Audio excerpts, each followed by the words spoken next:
Hey guys, it's April. Welcome back to my channel, House to Home. If you are new here, I would love for you to take a minute, subscribe, hit the like button, and join our YouTube family. Fall is almost here and I'm getting super excited. It's my favorite season and I love Halloween too.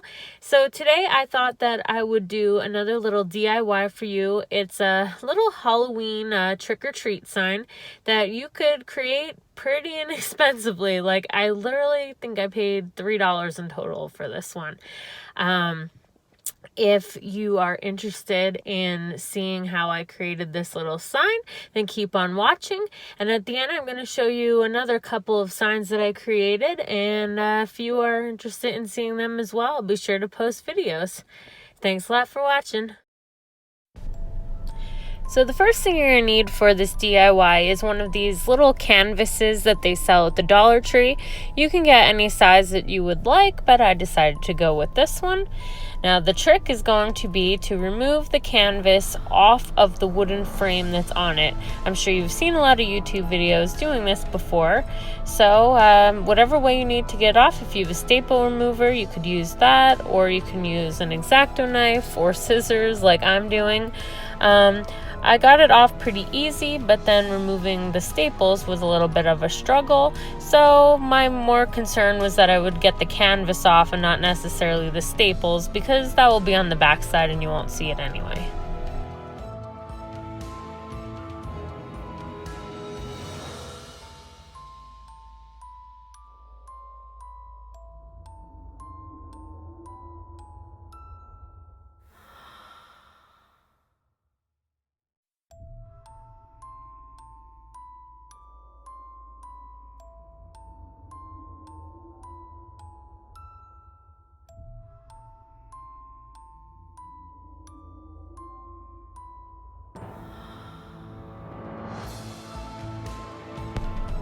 So now that you got the canvas off of the frame, you'll just take a pair of scissors and along the line of where the frame met the canvas, you will just cut it out.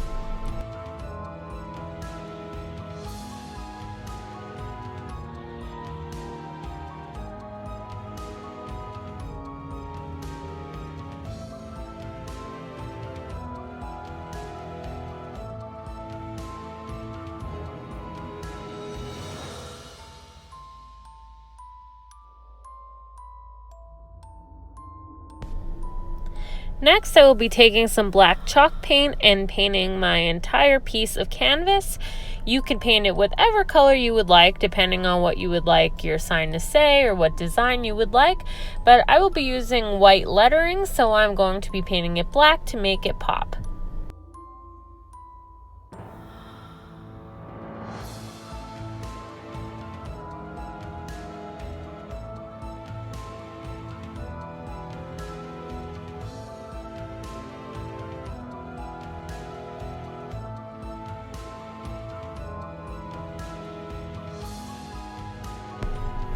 Now we're going to start staining the frame. Now you don't have to stain this, you can paint it, you could leave it the color it is, you could do whatever you would like. I'm using the Waverly Antique Wax and I'm just rubbing it on with my finger. I tried using a towel, but it just wasn't working too well, so I switched to my finger. And I find that, you know, it's a little messy, but it does coat on there pretty well and it gives it like kind of a nice light wash effect.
Now, I still wasn't completely satisfied with the way that my wood looked, so I went back in with some white wax that I had on hand. I believe I picked this one up from Michael's, and I again just smeared some of it around onto the wood with my finger, and it kind of just gives more of an aged look and kind of lightened up the brown part of the wood, and overall I just really like the look that it gave it.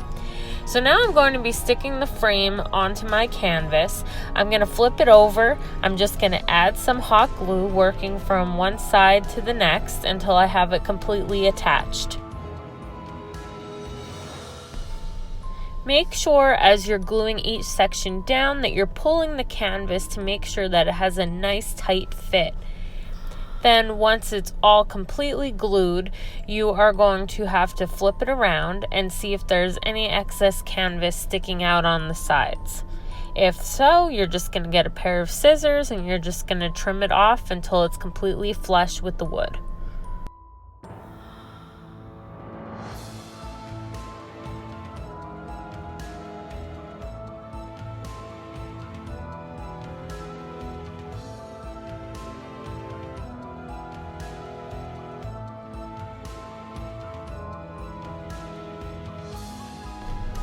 So now our little frame is complete. Overall costed $1 other than the stain and the paint. I'm going to now be placing some letters on to make it spell out trick or treat. I found these I think they're white foam stickers at Walmart, and they were $2 a pack, I believe. I thought they would be good because they would give the picture a little bit of dimension and the white would stand out really nice on the black. So you will see I struggle for a while moving the letters around, trying to line it up the way that I want. And even when I think I'm completely happy with it, I pull out my little metal pumpkin here that I purchased on Etsy. It's a little rusty metal piece. I can give you guys the link to her shop. She has a lot of really cute different Halloween and fall metal pieces.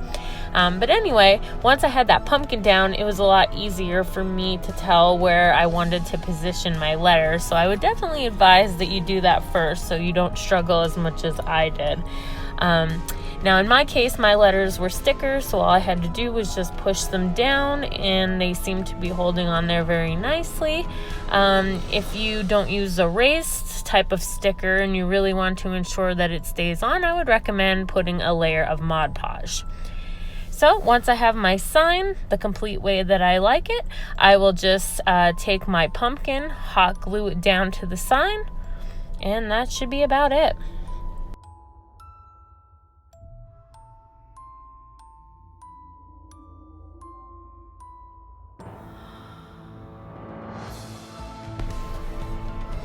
Here you'll just see me trying to remove some of the strings that the glue gun left. So I'm just using, the tip of a little pen I had, trying to remove that. And that's it, guys. There's our cute little sign. As promised, I thought I would show you guys some of the other signs I have created recently using Dollar Tree supplies, wooden frames, those little wooden houses, and also the metal pieces that I had picked up from the Etsy shop. You can feel free to be so creative making any of these different signs. And I plan on the one with the 2 small pumpkins in the left-hand corner. I'm going to recreate that in my next video. So until next time, thanks for watching.